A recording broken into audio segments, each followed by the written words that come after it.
नवरा घरी नसताना बायको बसायची दिराच्या मांडीवर, नवऱ्याला सापडले रंगेहात। अनैतिक संबंध माणसाला क्षणभराचे सुख देत असले तरी ते सुख अनेकांच्या दुःखाचे कारण बनते, याचा मात्र बहुतेकांना विसर पडतो। विवाहबाह्य संबंध हे दोघांना सुखाचे वाटत असले तरी ते काही दोघेच नसतात, त्यांचे पालक जोडीदार असतात, समाज संस्कृती असते। या सगळ्याला काळेमा फासत ठेवलेले अनैतिक संबंध म्हणजे अधोगतीच म्हणावी। या संबंधातून त्या दोघांच्या आयुष्याला सुरुंग लागतोच, त्याबरोबरच त्यांच्याशी संबंधित जीवलगांचेही आयुष्य खडतर बनते। कर्नाटक राज्यामध्ये घडलेल्या एका घटनेमध्ये एक विवाहिता नात्याने दीर लागणाऱ्या तरुणाच्या प्रेमात पडली। त्या दोघांचे विवाहबाह्य संबंध तिच्या पतीला समजले तेव्हा वादाला तोंड फुटले। या वादाची अखेर तिच्या प्रियकराच्या खुनात झाली। त्याला मारणारा तिचा पती आणि पतीचा मित्र दोघे तुरुंगामध्ये गेले। तिच्या नशिबी बदनामी आली। 4 आयुष्याची वाताहत करणाऱ्या या घटनेचा हा सविस्तर वृत्तांत पुढील प्रमाणे आहे। पण तत्पूर्वी तुम्ही जर ह्या चॅनलवर जर नवीन असाल तर प्लीज आपल्या या मराठी चॅनलला नक्की सबस्क्राईब करा। हुक्केरी जवळील शहाबंदर येथे बसवराज बुकनट्टी हा पत्नी अक्षता आणि मुलासह भाड्याने राहायला आहेत। बसवराज याचे अक्षताबरोबर 5 वर्षापूर्वी समाजाच्या रीतिरिवाजाप्रमाणे विवाह झालेला होता। बसवराज हा शेतीबरोबर ऑटो रिक्षा चालवून उदरनिर्वाह करत होता। लग्नानंतर त्याचा संसार सुखासमाधानाचा चालू असताना बसवराजला दारूचे व्यसन लागले। तो दिवस रात्र दारू पिऊ लागला। नंतर तो दारूच्या नशेत पत्नी अक्षताला मारहाण करू लागला। तिच्यावर संशय घेऊ लागलेला होता। अक्षताचे परपुरुषाबरोबर संबंध असल्याची माहिती त्याला मिळालेली होती। या कारणातून तो तिच्यावर संशय घेऊन मारहाण करत होता। अक्षता दिसायला सुंदर असल्याने त्याचा तिच्यावर संशय होता।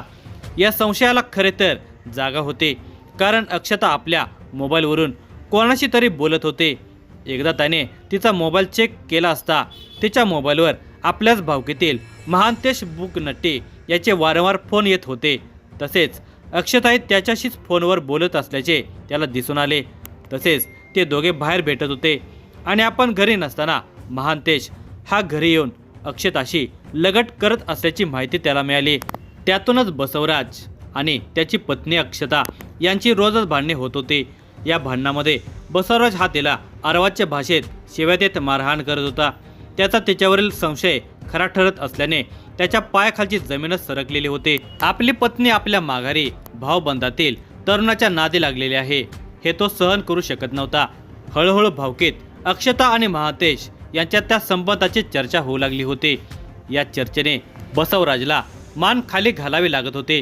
त्याच्या डोक्यातील कीड काही जात नव्हते। तो भांडणामध्ये अक्षताला महांतेशचा नाद सोडून दे, संसाराकडे लक्ष दे असे सांगत होता, परंतु ती काही कोणाचे ऐकत नव्हते। बायको ऐकत नाही म्हणून त्याने 1-2दा महांतेशला एकटे गाठून माझ्या बायकोच्या नादाला लागू नकोस, तिचा नाद सोड, नाहीतर त्याचे परिणाम गंभीर होतील अशी धमकी दिली होती। परंतु दोघेही त्या संबंधाला चटवलेले असल्याने एकमेकांचा नाद सोडायला तयार नव्हते। त्यातच अक्षता ही बसवराज याच्याबरोबर वारंवार भांडण काढून चिक्कोडी येथील माहेरी निघून जात होते। ती चिक्कोडीला गेली की महांतेशही तिला भेटायला जात असल्याची माहिती बसवराजला मिळालेली होती। त्यामुळे तो आता दोघांच्यावरही चिडून होता। दोघांचे अनैतिक संबंध फार पुढे गेलेले आहेत हे त्याने ओळखलेले होते। अक्षताच्या माहेरच्या लोकांनी मात्र तिला समजावण्याऐवजी बसवराज यालाच उलटे बोल सुनावलेले होते। 4 शहाणपणाच्या गोष्टी सांगून अक्षतावर उगाच संशय घेऊ नकोस असे सांगितले होते।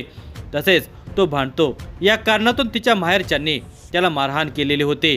त्यामुळे त्याचे डोके सनकलेच होते।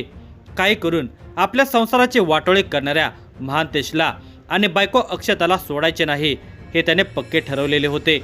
मागील 1-2 महिन्यापूर्वी त्याला त्याच्याच घरामध्ये महांतेश आणि अक्षता हे दोघे नको त्या अवस्थेमध्ये दिसलेले होते। त्याने त्या दोघांना रंग्यात पकडल्यावर महांतेशला तर त्याने तंबी देऊन मारहाण केलीच, पण बायको अक्षतालाही जबर मारहाण केलेली होती। या भांडणानंतर अक्षता ही मुलाला सोडून माहेरी चिक्कोडीला आलेली होती। आपला संसार मोडणाऱ्या महांतेशला कायमचे संपवायचे असा विचार बसवराजने केलेला होता। तो याच विचारात होता। त्याने याबाबत आपला दुसरा भाऊबंद विठ्ठल बुकनट्टी याला विश्वासात घेतले। महांतेशची गेम करायची आहे, मला मदत कर, असे त्याने विठ्ठलला सांगितले. विठ्ठलला या संबंधाची पूर्णपणे माहिती होती, त्यामुळे तो बसवराजला मदत करण्यास तयार झाला. ते दोघे एकत्र दारू प्यायला बसत असल्याने दारू पीत असताना त्यांनी महांतेशला कसे मारायचे याचा प्लॅन केला. महांतेश हा बेळगावीहून रात्री 8 ते 9च्या दरम्यान शहाबंदर येथे बसने येत असतो याची त्यांना माहिती होते. बसमधून उतरल्यावर तो पाय वाटेने मळ्यातील घराकडे जात असतो. रात्रीच्या अंधारामध्ये मळ्यातील वाटेवर कुणी नसताना त्याची गेम करायची असा प्लॅन केला. बुधवार दिनांक 17 सप्टेंबर 2025 रोजी महांतेश हा येण्याआधी ते दबा धरून बसलेले होते. रात्री 8:30च्या दरम्यान महांतेश हा बसने उतरून पाय वाटेने घराकडे चाललेला होता. ही संधी साधत दबा धरून बसलेल्या बसवराज आणि विठ्ठल यांनी त्याला मागून गाठले. बसवराजने महांतेशच्या मानेवर कोयत्याने वार केला. या वारासरशी महांतेश कोसळला. पाठोपाठ बसवराजने परत त्याच्या छातीवर आणि हातावर कोयत्याने वार केले. महांतेश हा रक्ताच्या थरोळ्यात तडफडत पडला.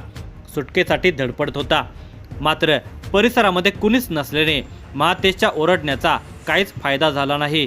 त्याला मारून दोघे तेथून पळून गेले. रात्री उशिरा पाय वाटेने जाणाऱ्या एकाला रक्ताच्या थरोळ्यात पडलेला महांतेशचा मृतदेह दिसला. त्याने या घटनेची माहिती महांतेशच्या घराच्या लोकांना दिल्यावर महांतेशची आई व बहिणी ओरडतच घटनास्थळी दाखल झाल्या. या घटनेची माहिती लोकांना समजल्यावर लोकांनी घटनास्थळी गर्दी केली. कुणीतरी या घटनेची माहिती यमकन मर्डे पोलिसांना दिल्यावर पोलिसही तातडीने घटनास्थळी दाखल झाले. त्यांनी पंचनामा करून माहिती घेतली. महांतेशच्या घरच्या लोकांनी दिलेल्या माहितीवरून महांतेश याचा खून नात्यातीलच बसवराज बुकनट्टे याने केल्याचे सांगितले. बसवराजला त्याच्या बायकोवर महांतेशचे विवाहबाह्य संबंध असल्याची शंका असल्याने त्याने त्याचा खून केला असावा अशी शंका नातलगांनी बोलून दाखवली. दरम्यान पंचनामा करून मृतदेह शवविच्छेदनासाठी यमकन मर्डे येथील सरकारी रुग्णालयात पाठवून दिला. या घटनेनंतर बसवराज हा पळून गेलेला होता. त्याचा शोध पोलीस घेत होते. घटनास्थळी जिल्हा पोलीस प्रमुख डॉक्टर भीमाशंकर गुळेत यांनी भेट देऊन या घटनेची माहिती घेतली. पोलिसांना तपासाच्या योग्य त्या सूचना दिल्या. यमकन मर्डे पोलीस बसवराज याचा पोलीस शोध घेत होते, तर बसवराजची बायको अक्षता ही त्याच्याशी भांडण करून तिच्या माहेरी चिक्कोडी येथे गेल्याचे आणि तिलाही मारण्यासाठी बसवराज हा चिक्कोडी येथे गेला असल्याची माहिती पोलिसांना मिळाली. पोलीस सतर्क झालेले होते. त्यांनी चिक्कोडी पोलिसांशी संपर्क साधत बसवराजचा शोध घेण्याची विनंती केली. चिक्कोडी पोलिसांनी अक्षता हिच्याशी संपर्क करून तिला सतर्क करत सावध राहण्यास सांगितले.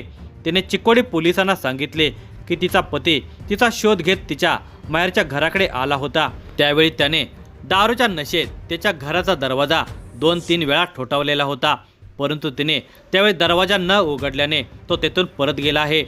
ही माहिती मिळताच चिक्कोडी पोलिसांनी बसवराजचा शोध चालू केला.